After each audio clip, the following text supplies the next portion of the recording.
Right, good morning. Welcome to this special meeting of the Cabinet. Do we have any apologies? From Councillor Thompson, Chair, and from Vic Bourne and Margaret Harkness, religious representatives. Well, we all know where Rowan's gone to. The order of business? As published, Chair. And the declarations of interest? Any? None. So we go on to item 4, the annual performance reports. Starting with Midlothian Council.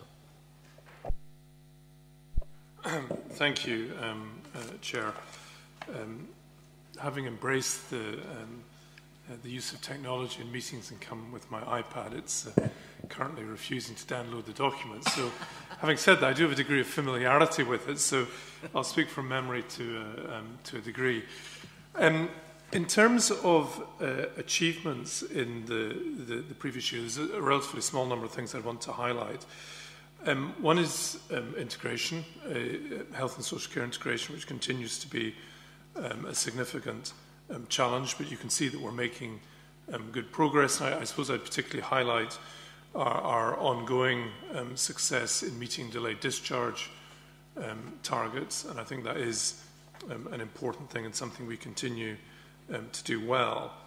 In the past year, we've established a joint public protection office. I think that's another significant highlight I would want to bring to your attention.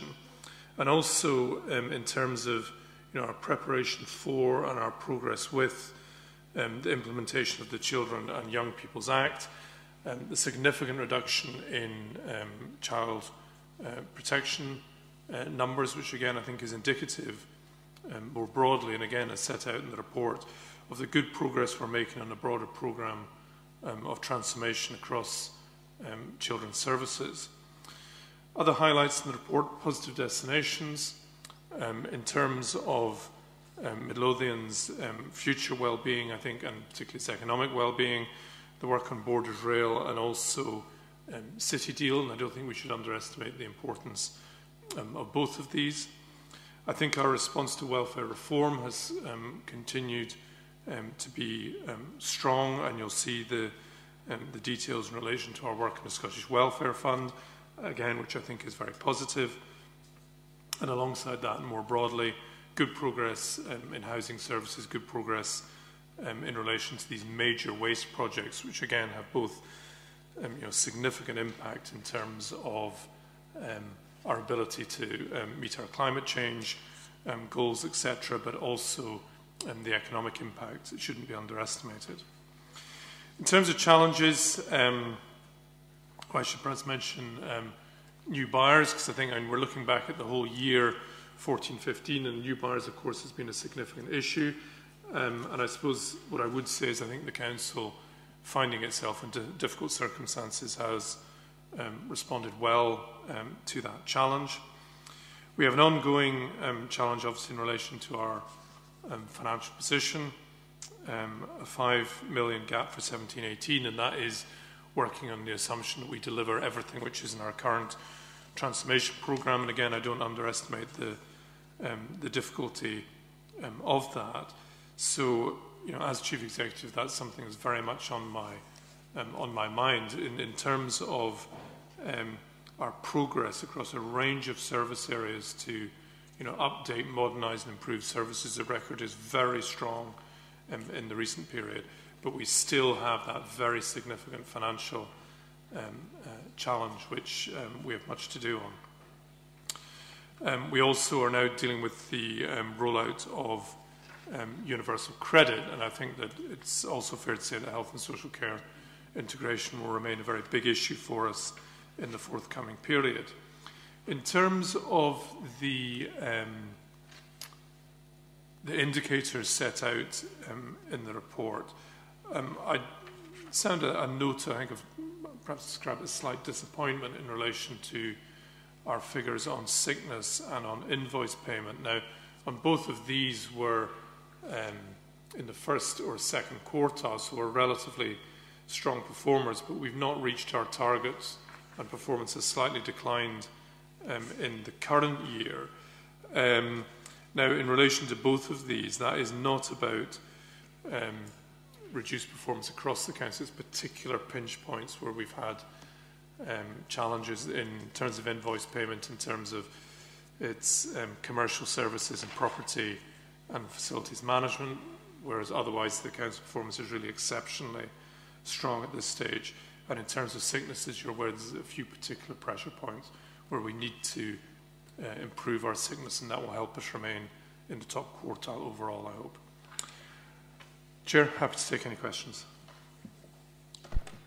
Any questions for anyone?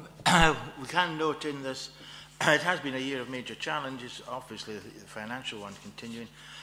In my particular sphere, I was very impressed with the way we've dealt with the 600 hours extra put onto it. Midlothian has responded. We've done better than that than many other authorities in that.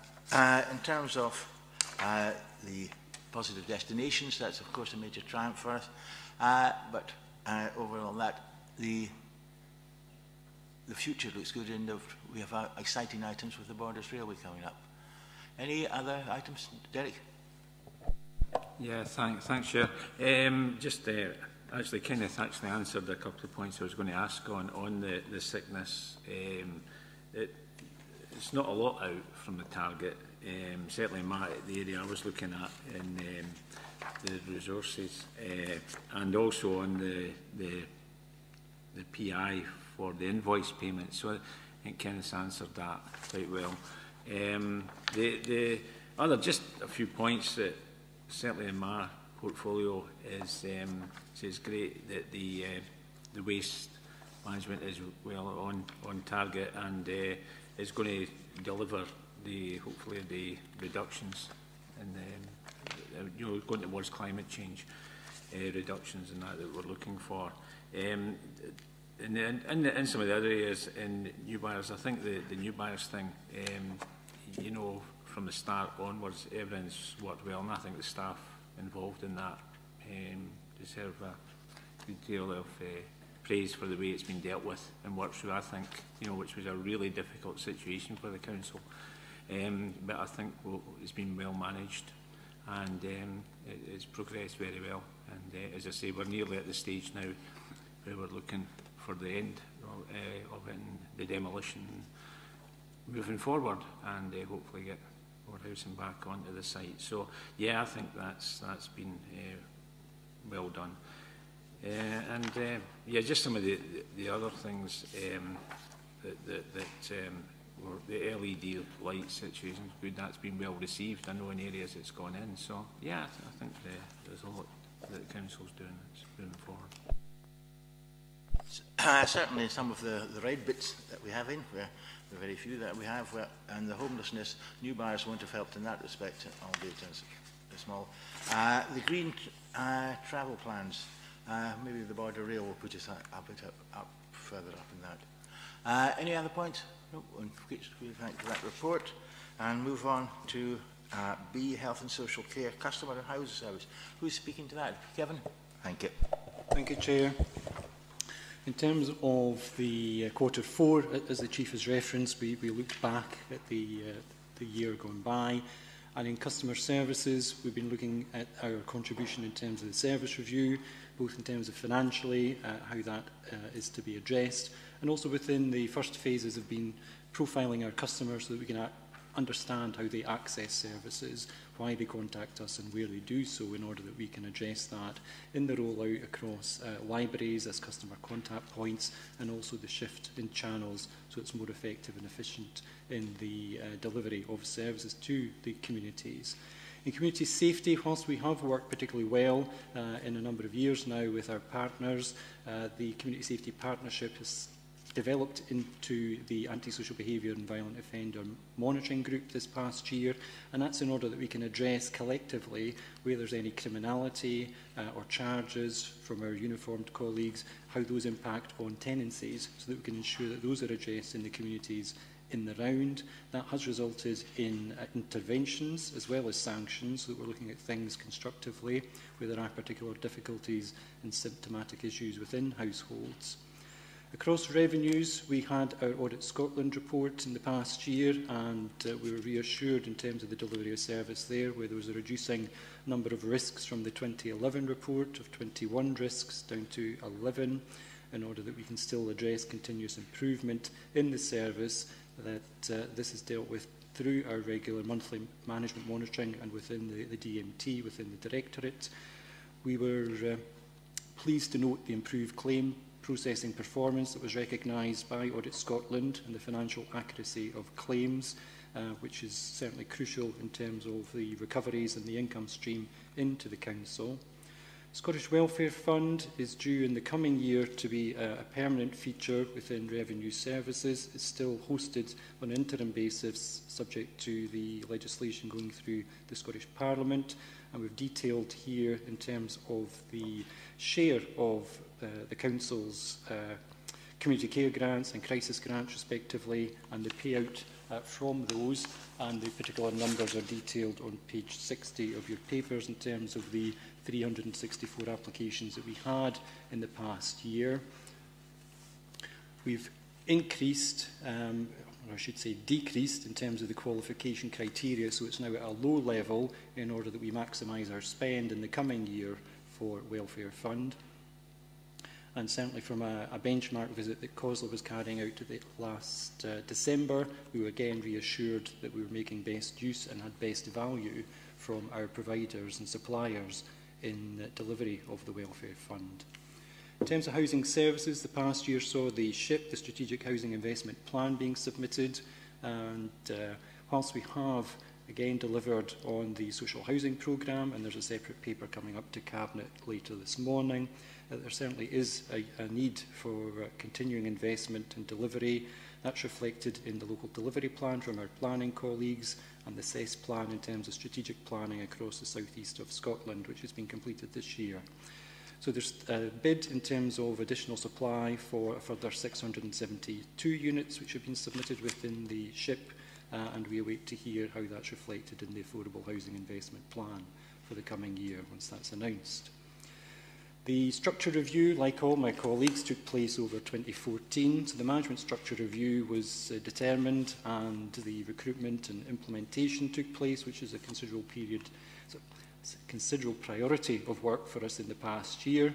But that was to ensure that we had, again, the learning from the service review in housing services to redesign where the management should be across our customer and housing services going forward. Similarly, the service plan process was completed to reflect each of the priorities in the themes and the priority areas for the Council and our contribution to those. The challenges predominantly has been new buyers. That's been referenced, so I won't go into the detail. Members are well familiar with the circumstances and the responses there, but has been a challenge, and certainly with from this week 6 remaining families, we are due to complete the relocation process within the coming weeks and can then redevelop that site. In terms of welfare reform, that's moved on into the next phase with universal credit being implemented from April of this year, and there's work ongoing. We have, as at last week, had 6 universal claimants in Midlothian area, and we're still working through the logistics of that with our DWP colleagues, and the personal budgeting support, which has proved problematic. We now have a resolution to that this week with an alternative provider coming forward. In terms of community safety, the past year has predominantly been focused on what are colloquially known as legal highs, the new psychoactive substances, and the message has been one of health rather than legality. Whilst they're considered to be legal, they are indeed not safe, and there's continuing work with partnership colleagues in terms of MELDAP and community safety and the prospects of moving some of these so that they do become illegal, as well as the health impacts that they're having locally. Happy to pause for any questions, Chair. Thank you. Any questions from anyone? What I'd like to ask, in referring to page 70 on the agenda, this is one that always gives us a lot of grievance in our surgeries. The initiatives in place you've got to minimise the relet timescales between the voids. Can you give any further details of that? Yes, certainly there has been improvement. Our average has moved from 28 days to 21, but behind that, as is indicated in the narrative, we have had the pressures of new buyers in terms of moving the households. So we had 64 households to contend with this time last year. We're down to 6 this week, as I say, so that's certainly had a significant impact. And indeed, the additional choices that were provided, quite rightly, to those households have resulted in extended relet times because there's been additional work supplemented in those properties that wouldn't otherwise be done as a standard relet, again, in recognition of the exceptional circumstances. So even with that, which has had an impact, we have reduced on an average to 21 days from 28.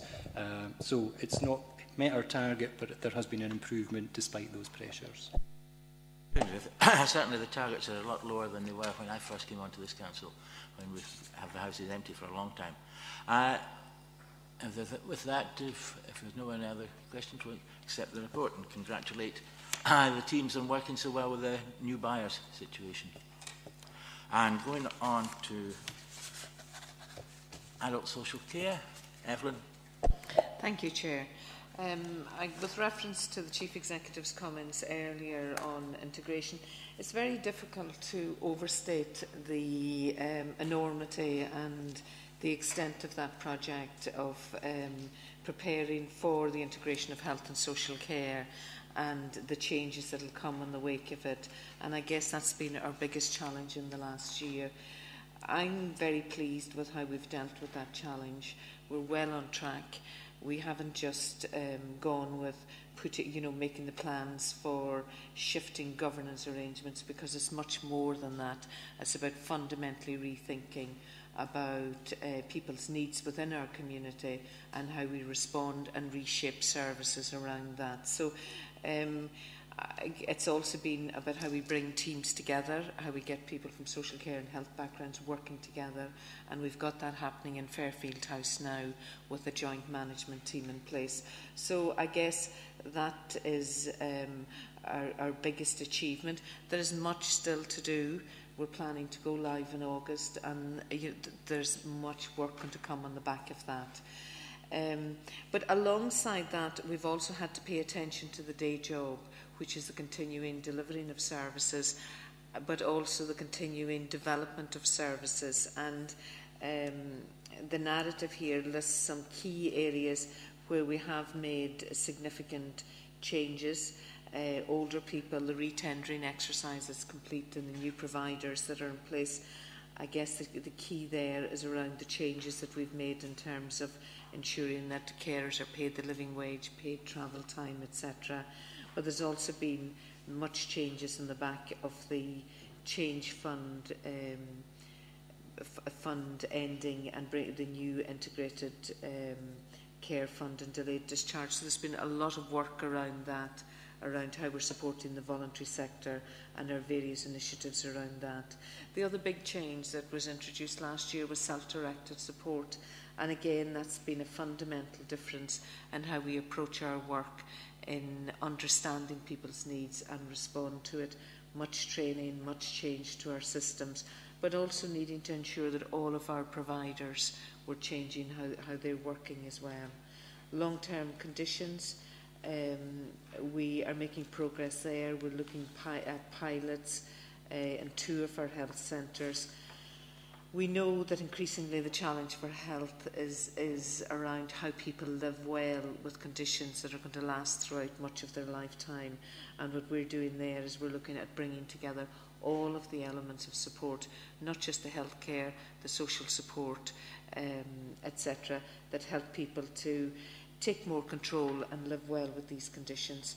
Criminal justice in response to the report, raising concerns about what happened, the Angelini report some years ago, raising concerns about what's happening to women in the criminal justice system. We've initiated the Spring Service for women with very complex needs, often mental health and offending issues. And again, it's a good example of partnership, not a huge investment, but it's really about bringing organisations together and working in a much more targeted, holistic way and focusing on the needs of those women.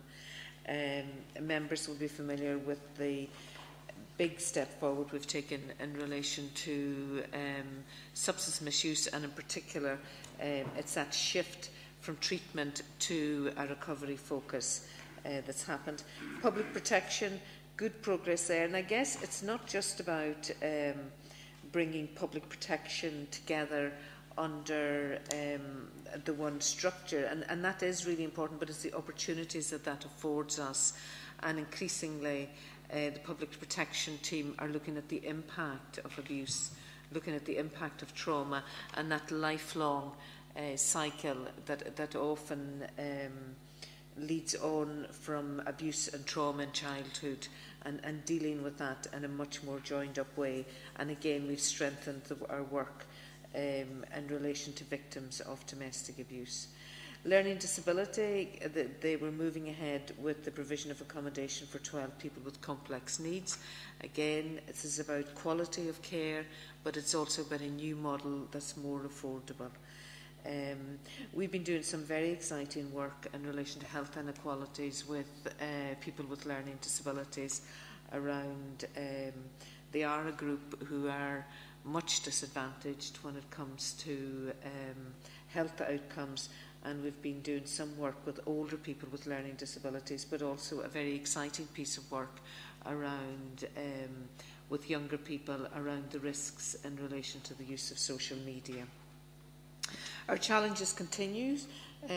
This year, as the previous year, we worked very hard as a service. We are committed to implementing the Council's commitment to responding to demand based on eligibility criteria, and despite concerns mid-year in relation to budget pressures, we have managed to turn that around, and at the end of the year we're now reporting an underspend. We had a particular issues around sickness absence.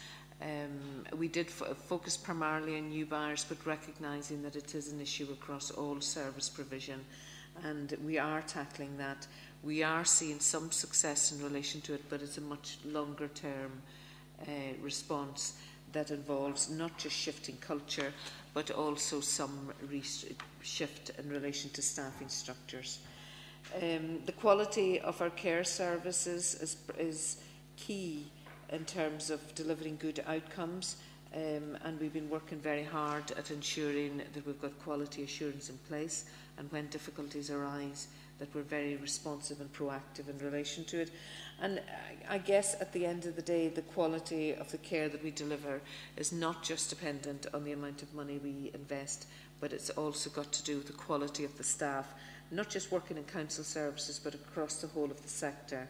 And we've begun to do some work around that in relation to what we can do to make care an attractive career choice for people here in Midlothian.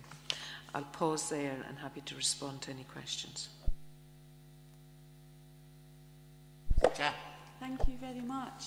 I think on the whole it's been really good, and I'm really pleased that we've made good progress in changing what was happening at new buyers.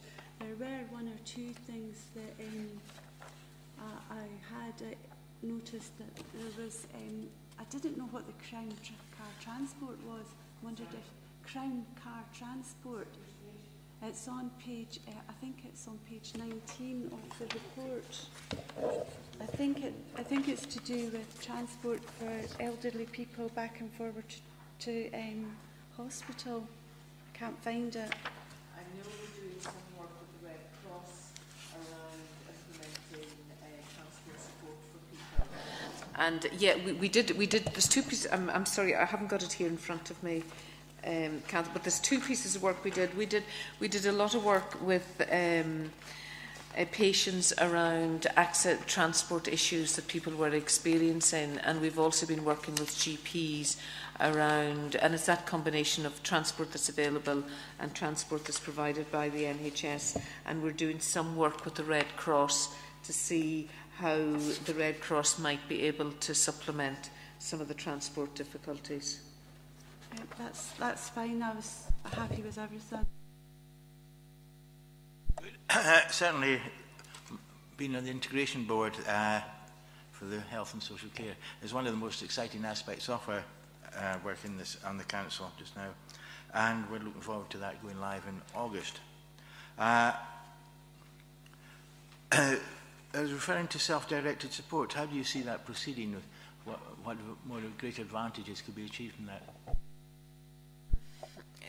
On the one hand, it could be seen as just, you know, a different way of allocating money.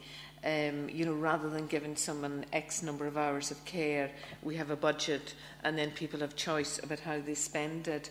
But it's much more than that. It's about, rather than, when we're doing assessments, rather than focusing on need, it's about looking at how do people want to change their lives. Rather than the deficit model, what is it you can't do? The conversation starts with, what is it that you want to be different in your lives? So it's a much more positive intervention with people.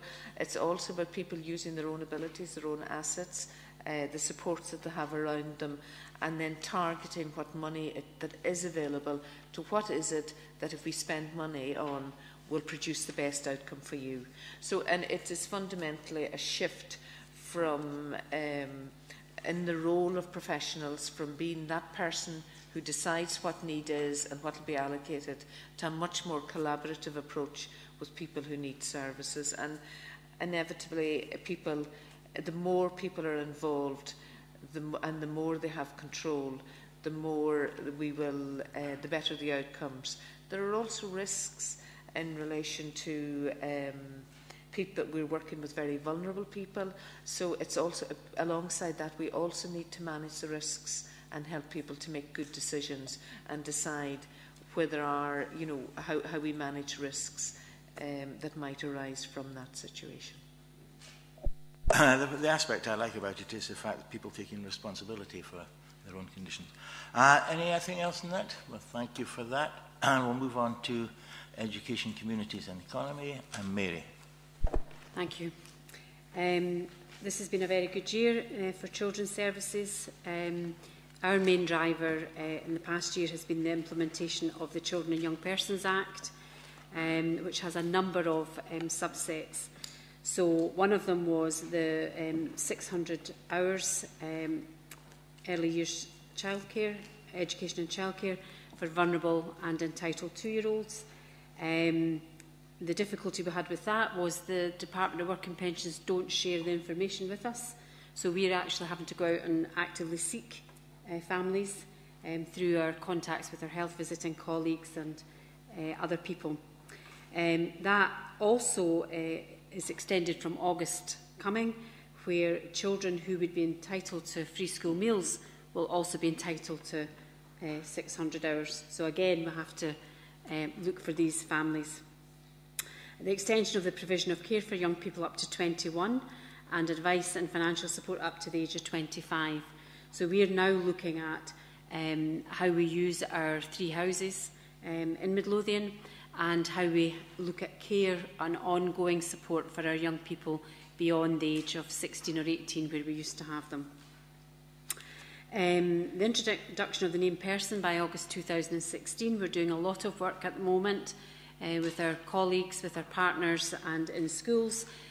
Health will have the responsibility up to school entry, because you can't say 5 because some kids go to school at 4.5, but up to school entry, and then schools have the responsibility as the named person from 5 until they're 18.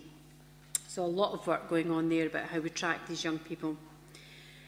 The Public Protection Office, Evelyn's already mentioned that, a really good piece of work, and the staff are now working hard bringing the quality improvement framework together. A thing that's been mentioned here many times in Council is our child protection statistics, and you'll recall at one point we were 10.3 per 1,000 children on the child protection register.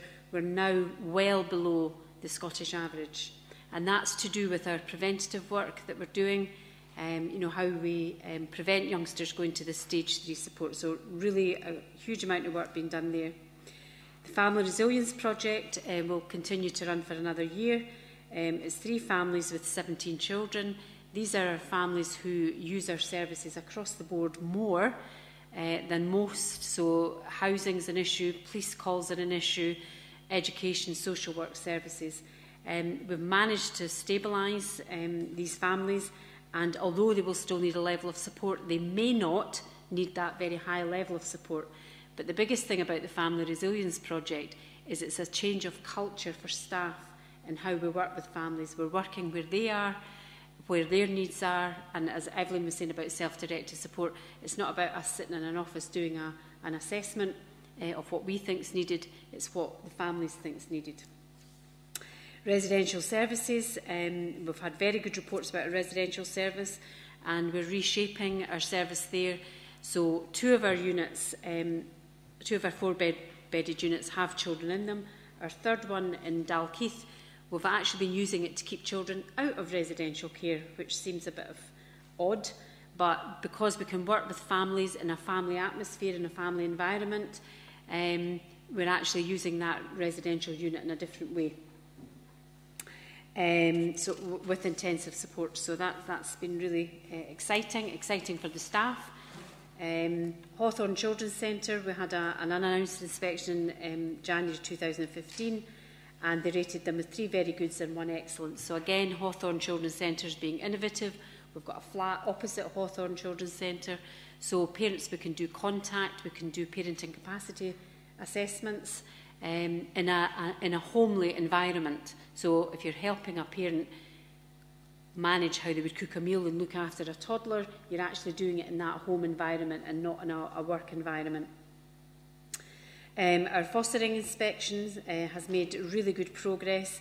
So we've gone from weak to good in the quality of care and support, and from adequate to good in the quality of management and leadership. We had a new manager in there last year, and things have really improved along that service.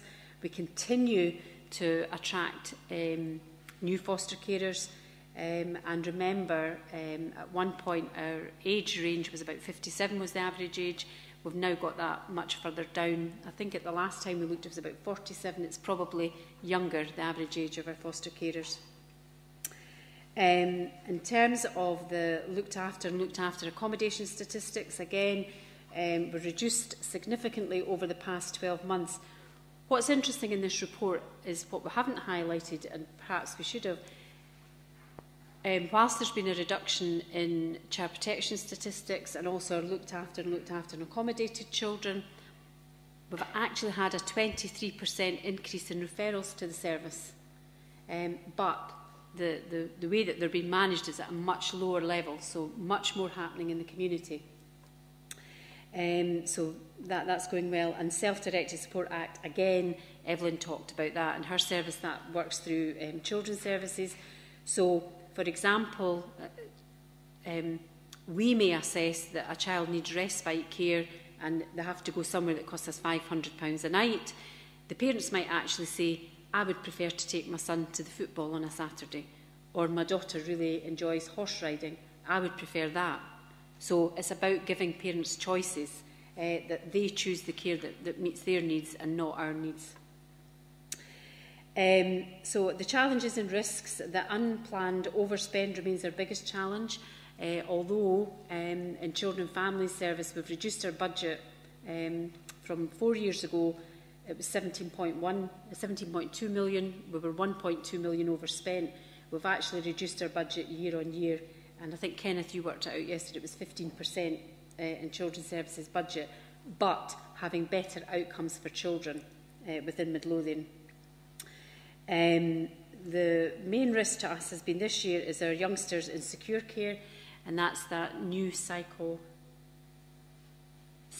whatever substances, I always get the name wrong.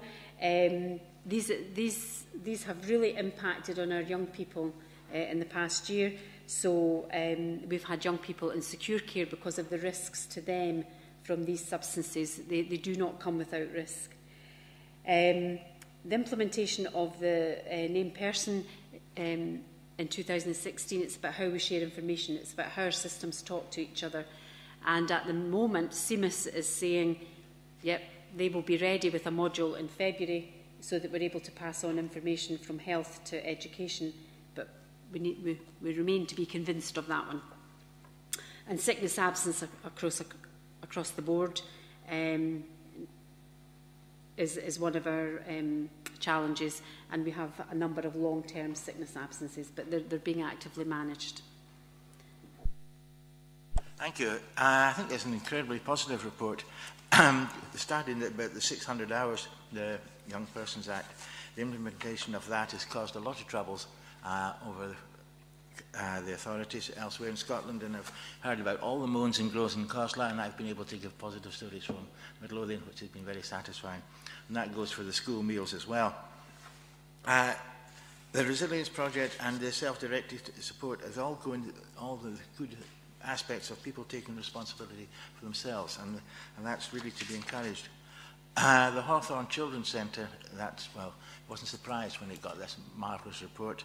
As I said before, I'd been at it, and it's doing so much to break the cycle of bad parenting and by it's caused so much trouble in our communities. Anyone got any other questions? Kath? I still think it's awfully disappointing that we're duplicating work and information that the DWP has already got, and we're having to do all that ourselves, and I hope one day we will be able to resolve that. However, I did see another thing on the telly this morning about looked after children. It was the Govan Law Centre had been saying that a lot of looked after children are not getting the educational assessments that they require, and I wondered about position in Midlothian. I don't have the details of what the Govan Law Centre are saying, but one of the things that we have when a youngster is being assessed is, does this child require a coordinated support plan, and the social worker can't move forward until they tick yes or no on the electronic system. So if they say the child doesn't need a coordinated support plan, which is about pulling multi-agency groups together, they have to say the reason why. So they would have to say, no, the child's needs are being met in school or by, you know, in the community, or they would need to say, yes, this child does require a coordinated support plan, and this is how we're going to do it. So on our electronic system, it can't move forward until you've actually ticked that box. So I'm not sure of the exact part of the Govan Law Centre. I suppose one of the things that we have to challenge for our looked after children, and I have to say it applies more to our looked after children at home as opposed to our looked after and accommodated children. Our looked after children at home, our report and our assessment and the Children's Reporter Service has says this care is good enough.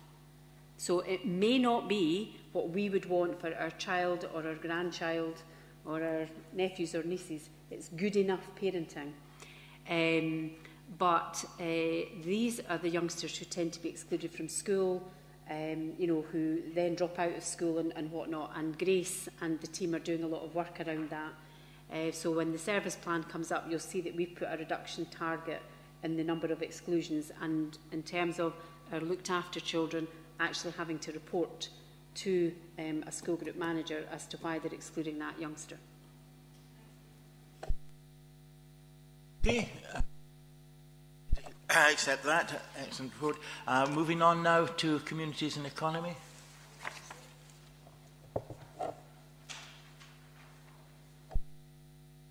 An economy, there's been a lot of really progressive work done this year. We've got the Pennycook Business Improvement bid, and the proposals are going to ballot stage. Borders Line Railway, a whole collaborative piece of work, the Borders Rail Blueprint, an action plan. We've had sessions of awareness raising in local tourism and other businesses prior to the opening in September. So there's an ongoing programme of these. It's not just a one-off big bang. We had that last week. The Edinburgh Region City deal, we're working collaboratively with partner councils, and Kenneth is leading on one of the subgroups from that. The first stage bid has been presented, Kenneth, am I right? Yes, it's been presented, so we're now moving on to the next stage bid. We had a successful Midlothian Food and Drink Awards in 2014, and that's due again at the end of June. A successful Midfest in September, again planning for that coincide with the opening of Borders Rail. the completion of Dalkeith Town Centre Heritage Initiative, and the conclusion of the council-owned land to developers for Shaw Fair. Really big projects. Last week at a meeting, and I suppose I was saying to Kenneth yesterday, I hadn't really grasped that. Shaw Fair was described as big as Dunblane. That's what the new Shaw Fair is going to be, as big as Dunblane. And I hadn't really grasped that. I thought new housing, new development. And then someone else described it to me as 4 times as big as the house building in Bonnyrigg. So it's going to be huge. So these are huge things that are going on in that section. Supporting and protecting communities. We had a successful Community Partnership Planning Day in October. We've had a refresh of the neighbourhood plans for Lonehead, Gorebridge and Pennycook. We've had a major review of the grants to communities, a full review of the welfare rights team, a new and revised scheme for Midlothian community councils, and that was approved by Council in June, and progress ahead of schedule in the implementation of the Conservation Area Regeneration Scheme. Environmental health taking a major role in representing the Council on the incident at New Buyers that we've already discussed earlier. Building standards, environmental health and planning services taking a major role in dealing with the RISE Trampoline Centre. An intensive campaign with Police Scotland to investigate premises trading in these psychoactive substances, and tobacco test purchasing. So a lot of work going on there in terms of protecting our communities. And improving the quality of services, the planning application's performance exceeded targets for the 5th consecutive year. The building standards retained the customer excellence status with additional recommendations. The planning services shows year-on-year improvements through the formal National Planning Performance Framework.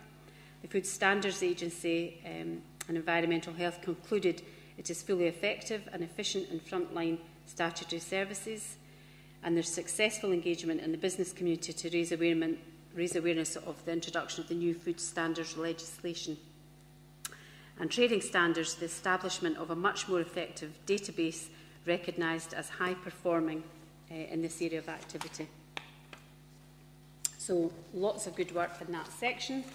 The emerging challenges is to deploy sufficient resources to implement the Child Poverty Action Plan, to achieve a step change in improvements in the ambitious Midlothian, maximising the economic development across the Borders rail line, securing a good deal for Midlothian in the city region, submit the successful bid for Tyne leader funding, setting the right strategic agenda for the South East Strategic Development Plan number 2, successfully take Midlothian Development Plan through the public examination stage, working with Transport Scotland and others to ensure expansion at Easter Bush, enhancing support for Midlothian communities, and promoting a hard word, demonstrable improvement in at least 2 of Midlothian's town centres, Gorebridge and Pennycook, and continuing to deliver high-quality, customer-focused service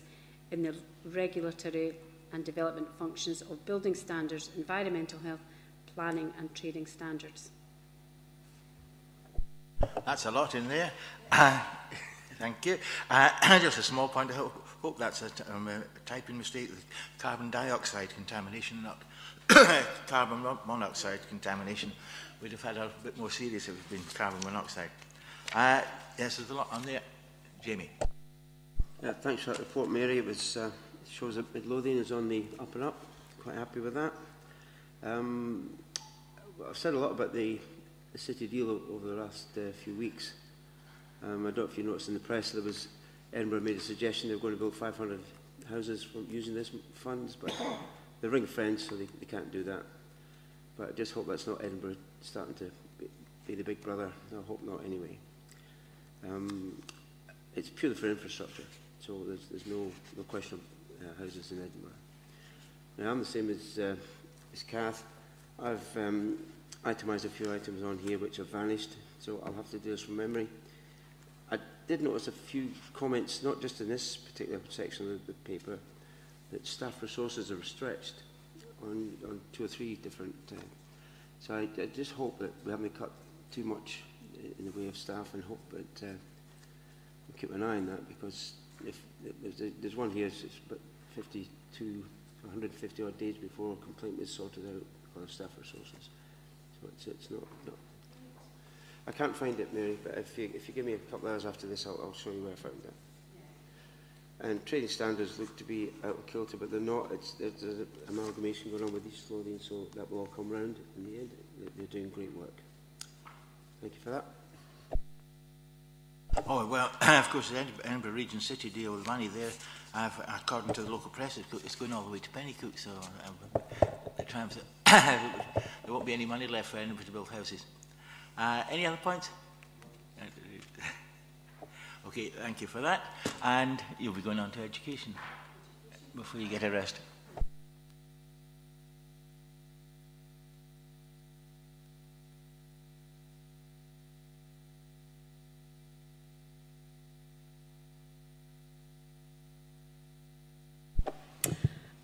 Okay, again, another positive report on the at the beginning of the report. It's about raising attainment in primary schools, and what we're seeing is we're above the national average in maths at P4, reading at P4, and the P7. However, we want to improve that. So we're not resting on our laurels here. We know we need to improve. Again, there's small improvements in raising attainment in secondary schools, and it's 4%, 8%, 3%, 1%, 2%. But again, we're keeping on top of that. We want to improve much better than we have done. You know that we've got Grace Vickers now as our permanent head of service. And that's really good news, because our last permanent head of service in education was Forbes Mitchell. And we've had a series of interim managers, and we've now got a permanent manager who's got a clear focus and a clear remit to move things forward. In terms of positive destinations, we've talked about it a number of times. We've moved up to number 7 out of 32 local authorities. Again, we've not rested on our laurels. It's really good news. But we've worked incredibly hard to ensure that our youngsters are in positive destinations. So much so that a member of our staff actually goes knocking on doors when we've got youngsters who are unknown and we don't know where they are. We actually go and knock on their door and say, well, where are they? What are they doing? The youngsters may choose not to engage with us, and that's fine, but they're not unknown. So we can hit that one on the head. In terms of wider achievement, Curriculum for Excellence is looking at the wider achievement of young people, and many young people are involved in extracurricular programmes, being sports ambassadors, charity events and whatnot. So we're looking at how these experiences contribute towards their wider achievement. Adult literacy and numeracy, English for speakers of another language, worked with 361 learners across 14 venues in Midlothian, and that included one-to-one work for basic literacy and numeracy. And 72 adults achieved an SQA modules in subjects such as communication, and ESOL learners achieved an SQA qualification in citizenship. The number of attendances, the number of exclusion incidents has decreased in our primary schools and secondary schools, but only marginally. So again, that's a key target you'll see in our service plan about reducing our exclusions. Quality improvement during session 2014-15, there was an increased focus on self-evaluation. So again, that contributes when our inspectors come. There was a number of authority inspections, and they showed good practice, and the follow-through inspection of educational psychology service confirmed that a high-quality educational psychology service was in Midlothian. Inspiring learning and teaching and high-quality leadership. We have, this year we've got the MOSCARs, or we had the MOSCARs, We've had the interdisciplinary learning project, we've had the big bedtime read, we've had the 1+2 modern languages, visible learning and learning through technology. So these are all methods of improving and inspiring learning and teaching within our schools. Partnership working, we work with the Early Years Collaborative, partnership with Education Scotland, school improvement partnership programmes with East Lothian, partnerships with the business community, partnerships with support agencies including NHS Lothian, social work and the University of Edinburgh. So lots of partnership work going on. Meeting the learners' needs, we've made very good progress in the implementation of the new programme of national qualifications, the National 3, 4 and 5s, with the first presentation took place in summer 2014. And our secondary schools undertook significant development work for the delivery of the new courses. A significant number of Midlothian staff were recruited by SQA to take part in designing and implementing the new courses, and over 20 subject specialists were appointed as verifiers. A draft named persons process, spoke about that in Children's Services, was developed by the authority and the South East Scotland Working Group, and a pilot was undertaken to develop an understanding of wellbeing and using the wellbeing toolkit. So again, a whole lot of work going on there. And the school estate, we have a strategy, a long-term strategy for our school estate. We discussed it at the council in November. We haven't progressed it. We've spoken about there's been delays. However, staff are now in place, so we'll take that forward. The plans are in place now for Gorebridge, North Gorebridge and Bilston to be opened by summer 2016. And the plans for replacement New Battle High School and Paradise and Roslin are on hold because of the ESA 10. So that's where we are with that. Again, the challenges and risks, just ensuring that we meet the Scottish Government outcome agreement and maintaining both teacher numbers and staff ratios. So it's both. And ensuring preventative spend to reduce the attainment gap. The new bill, Education Scotland bill, we are now being looked at local authorities in terms of closing the attainment gap. That's what we're going to be asked to do. Increasing preschool education for the entitled 2-year-olds. Again, we don't know them, we don't know where they are, so we need to do a lot of work about getting that. Staff development to implement new and improved approaches, and providing high quality learning environments through our capital plan. Planning for the impact of increased school populations on resourcing, and maintaining and increasing funding for effective delivery of both Curriculum for Excellence and ICT refreshment programme. Thank you. Thank you. You make excellent points in that. Regarding the attainment, I was particularly interested in our comparison with our virtual comparator in the seminar there recently. And I think we have maybe some problems higher up in the upper level of the school to maintain that in some points. There in number, we had more going on into employment rather than staying on doing other things. We'll have to see how that goes there. Working through it, and the attendance and exclusions, I notice we do have referring to the performance indicators on page 153, 15 of the report. We are off target there, and there's some interventions planned for that. Have you any further details on what we are going to do there?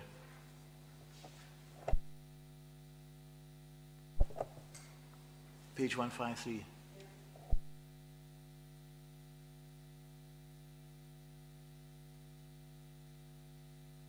These targets. And in terms of the intervention, it's going to be led by a school group manager.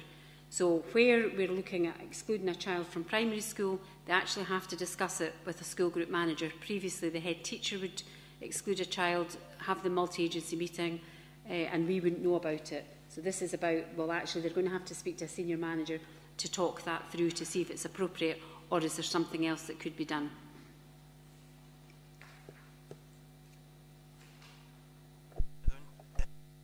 Sorry. Though in terms of the attendance, you see, what have we got more children attending less at this point? What reasons could we have for this? Is it illness or more bunking out of school? Or is this because of the exams? No, this is to do with this is last year's figure, so the exam period this time won't be taken into account. There's various reasons. We try to aim for 95% attendance in primary schools, because in primary schools the kids will have colds, coughs, everything else. In secondary schools the attendance is lower usually, but we're trying to get that attendance up. Various reasons, attendance, it could be exclusion, it could be behaviour, it could be the children are unwell, a whole host of reasons for non-attendance at school. But again, if we're getting the curriculum right and we're making the curriculum meet the needs of the young person and offer various opportunities, then children are less likely to bunk off, as you call it. It's good to see progress elsewhere. You referred to the 1+2 languages. I was at the Confucius Hub opening at last week, and this is something that gave me another excuse to boast at COSLA, which I was very happy about.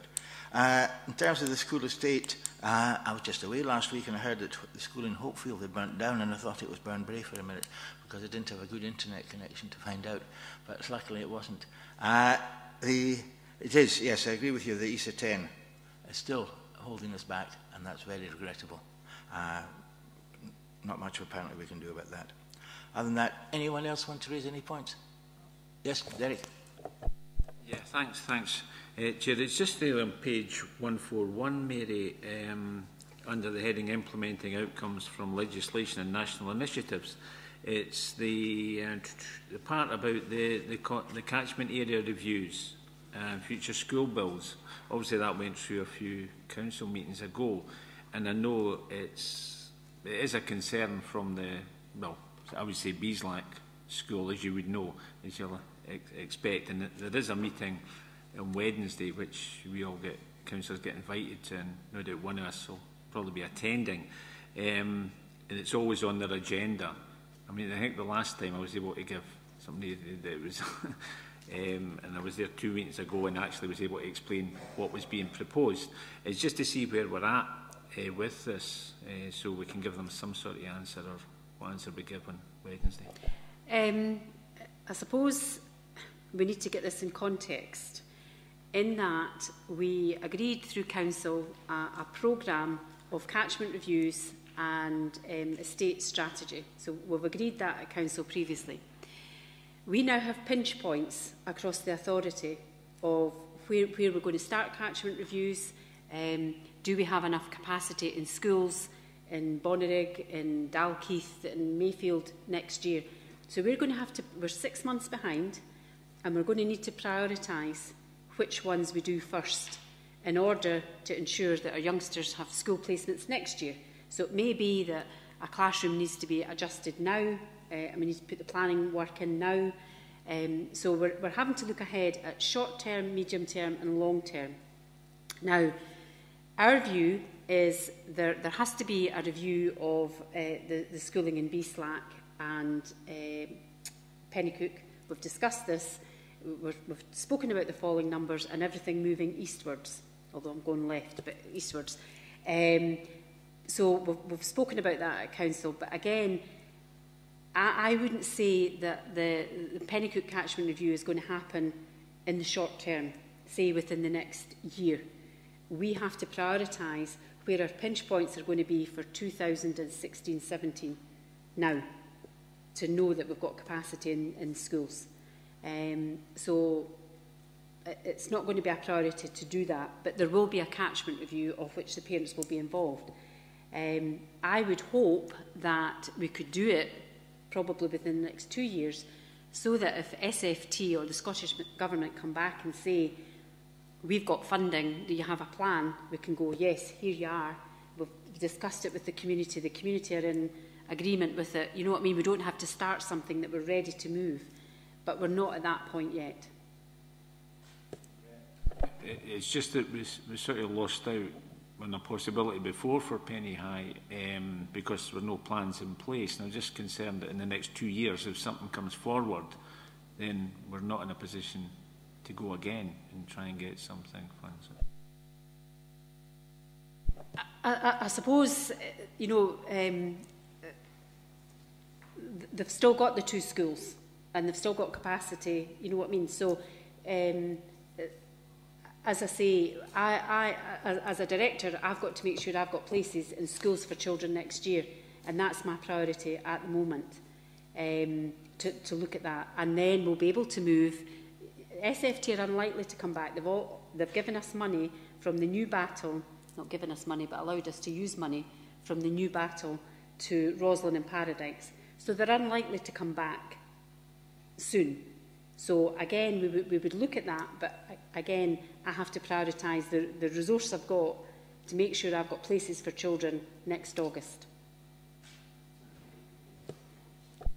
No, thanks. At least it's something we can go back to them with. And the fact that we're probably saying about 1 to 2 years, then it might keep them a bit happy just now anyway, I would think. Okay, Derek, I'm coming to that meeting tomorrow night too, so we'll have strength in numbers. I saw you're on the agenda. No, I'll be putting my apologies in then if you're going. Okay, any other points on that? No, thank you there. And that's a break for you, Mary, and we're on to commercial operations. And Gary. Yeah, thanks, Chair. You've got me today. Very quickly run through, as you appreciate, standing in for John and Ricky, so these aren't my day-to-day services, so you know that give me appropriate. Go easy, please. So, progress in delivery of the strategic outcomes and commercial operations in the year. Members be aware and the progress around waste services and as Ricky's highlighted, that food waste will come on track to be commissioned in the late summer this year, which will be a major change. We have seen during the year a small but significant improvement in the overall condition of the road network relative to others, and that's to be welcomed.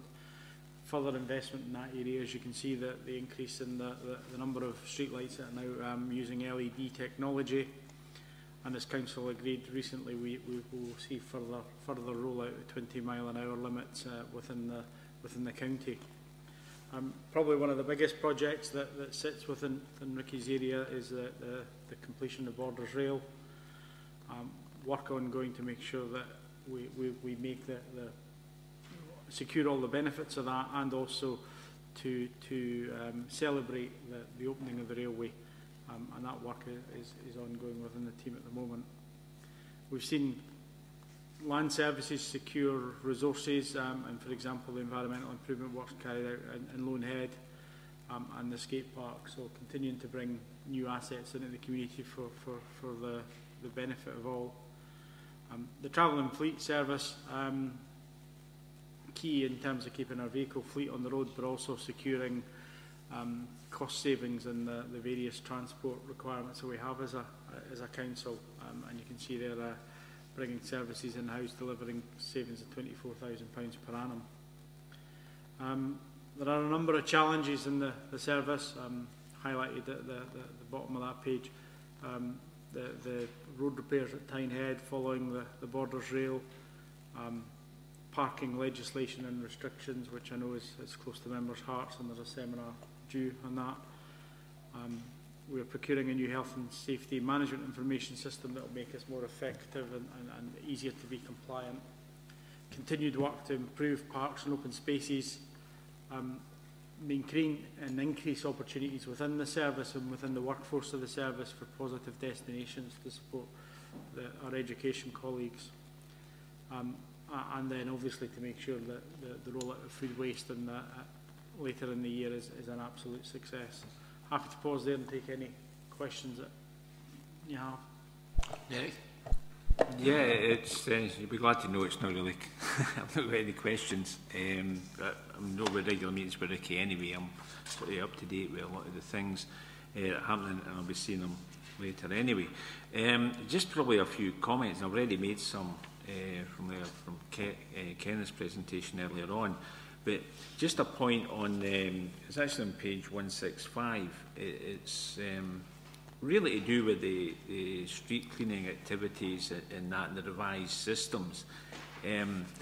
I think just from knowing that recently we've had quite a series of litter picks organised by the community, and I think this is obviously a way we've got to go, is more working with the community and all these things. But it's just amazing the amount of litter that was picked up. You know, I mean, I filled a bag in about half an hour in just one wee bit, a couple of square yards area. And I think what we've got to look at is, how do we stop this happening? How do we stop the litter getting dropped in the first place?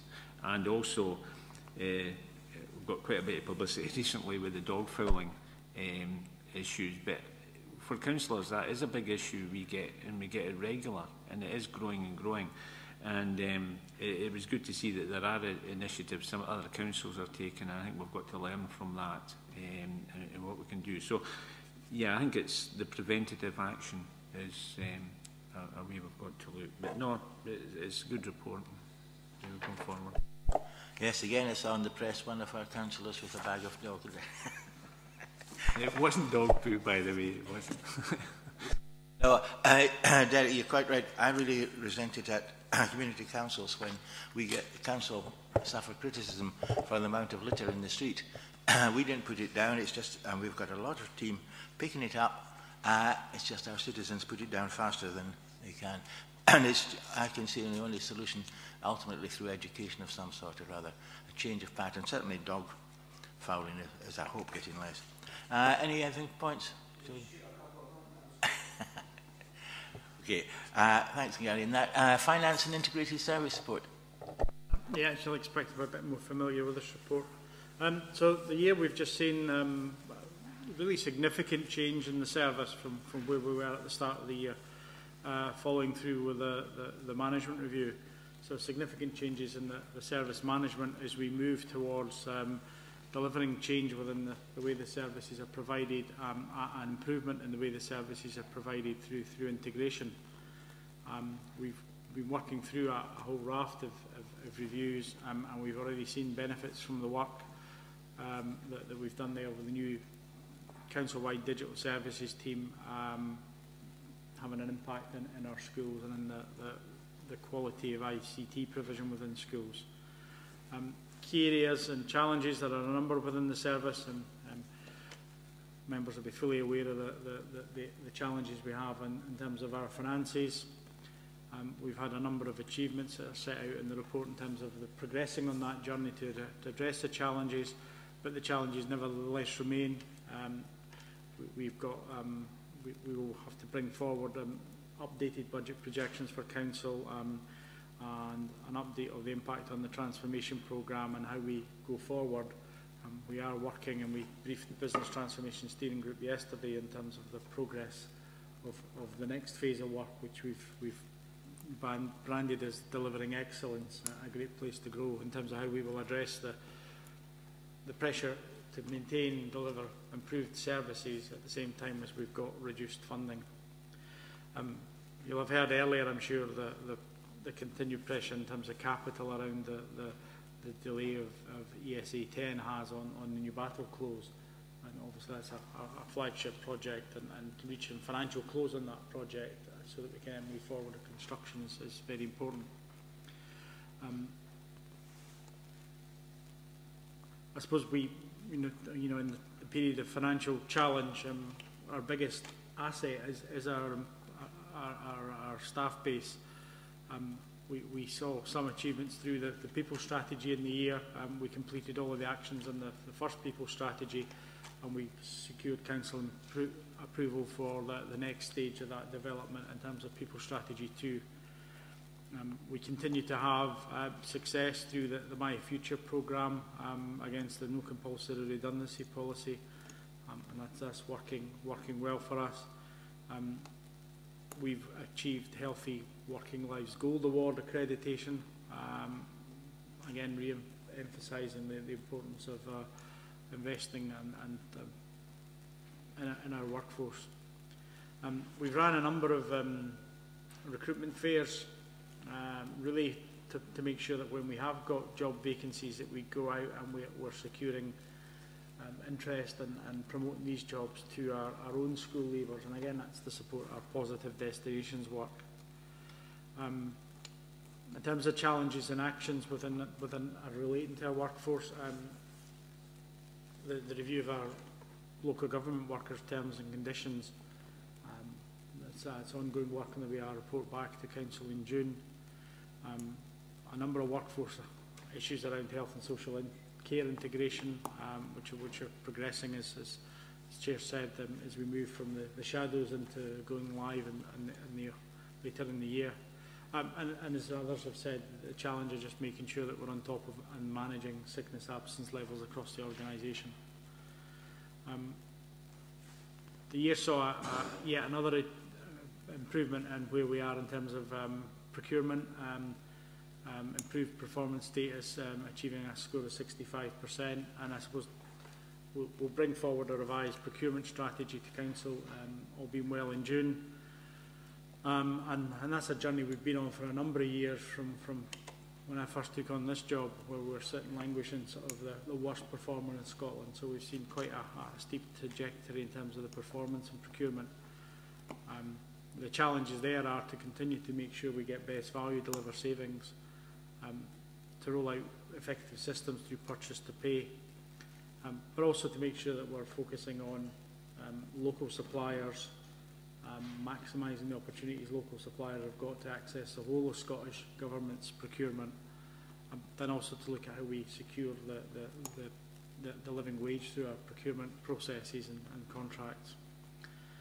The teams at the heart of delivering transformational change continue to support services and to work through the Business Transformation Steering Group to deliver change in what we do. So touching then on emerging challenges, continue to deliver the review, the ISS review, which brings all of our support services together. It has significant efficiency targets that we're working towards, and we want to make sure we deliver improved services and effective services as part of that. We've got the review terms and conditions I touched on, and the work that we need to do to maintain financial sustainability in Council services. The service-specific challenges, new battle, just maintaining financial discipline, making sure that we're on top of spend day in, day out. We need to update and implement council-wide digital and procurement strategies, and as I say, we'll see the procurement one coming forward to Council soon. And also, and it was touched on within education, making sure that our investment and our asset base is financially sustainable, that we can maintain the assets that we have and make sure they're effective in delivering services. So happy to pause there to take any questions. Thanks for that, Gary. That's a good report. I'd just like to pick up one thing, the procurement. Page 183, FIS 2.1 and 2.2. It's off target, and that's unforeseen circumstances, and I think I know what that's all about. I was very keen on Midlothian businesses getting Midlothian contracts, and I spoke to Ian Johnson, and he undertook to do that. He does complain that he's hamstrung by EU regulations. So we arranged a meeting with Colin Beattie, who suggested that there is EU legislation that states you can discriminate for your own companies if it affects the workforce, or if it, in some woolly language. So Ian was going to look out and try and find that for me. He hasn't come back to me as yet, but I'd be very keen for us to discriminate if we can in that direction. I think I'd rather than use the word discriminate, I think Ian and I were just talking yesterday morning about the procurement strategy, and it's a matter of making sure that we do all within our power, within the legislation, to make sure that we give Midlothian businesses the opportunity to get contracts in Midlothian, to make sure they're best placed to bid for work, and to make sure they're best placed to bid for it effectively. I suppose that then balances for the council the keeping work local, but at the same time securing best value for that work. But I think the other thing to remember is make the opportunity that not just for local businesses to get work for Midlothian, but to access the whole of the Scottish public sector procurement opportunities. And I know that Ian's worked with your support in terms of roadshows, etc., to make it easier for suppliers. But we are certainly, in terms of the procurement strategy, that, you know, as well as getting the best value for goods and services, at the top of that agenda is localism and living wage, in terms of making sure that we, you know, the moral aspects of procurement in terms of the local economy and paying a fair wage for a fair day's work are at the top of that agenda. Okay, we're happy to accept that.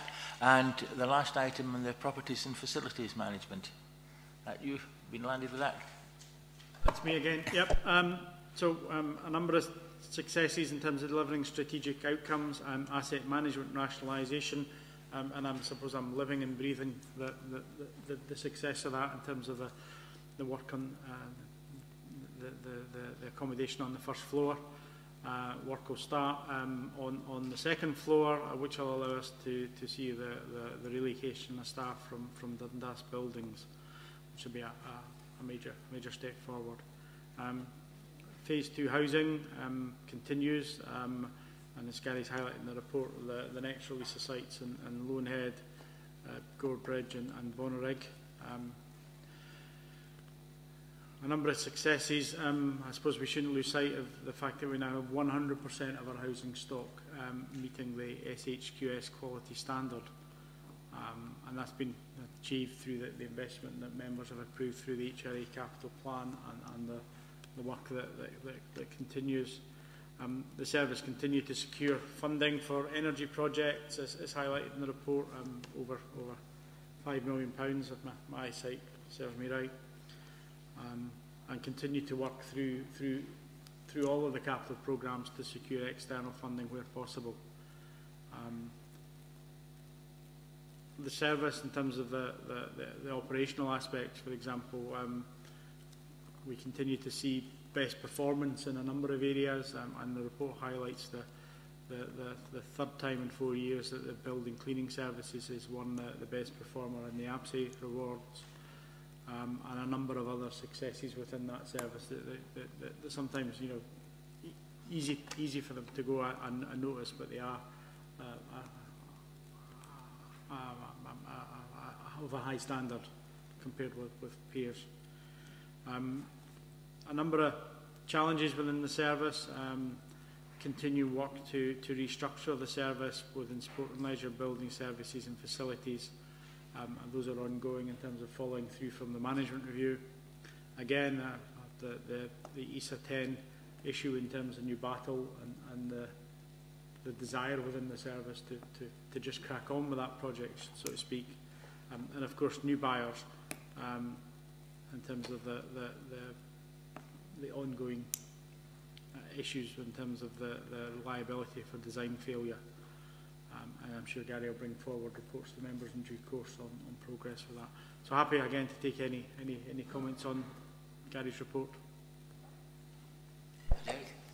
Yeah, thanks again, Gary. Not really any questions for you. You'll be happy to know, but it's just a few points, and I think you've alluded to the fact of the awards that certain areas of the council will have actually been awarded this year, and I think one of the ones there is the catering.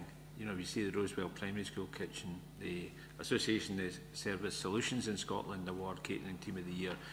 But also the other thing is on how successful our free school meals uptake has been. That just follows on from the good work that was done previous, and the fact that we're up to 89%. Compared to the 75% Scottish average is great. The other thing, and maybe something I should have mentioned in the previous report on the resources there, the commercial operations, is on the, and similar here, is the fact that where the council is now looking towards going out there into, you know, providing services out with the council, which looks like it could be a good area which could bring money in. And certainly help us with the challenges of the budget. And I think the one on the previous one, it's actually back to page 166, but it's on the council's the